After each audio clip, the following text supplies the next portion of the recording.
Video பிடிச்சிருந்தா தமிழ் தரவுகளுக்கு ஒரு subscribe பண்ணுங்கள், லைக் பண்ணுங்கள், கமெண்ட் பண்ணுங்கள், அந்த பெல் பட்டனை ஒரு அழுத்திடுங்க.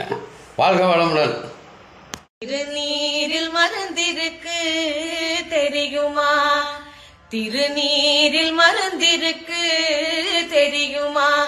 அதை தினம் அணிந்தால் புகழிருக்கு புரியுமா? அதை தினம் அணிந்தால் புகழிருக்கு புரியுமா?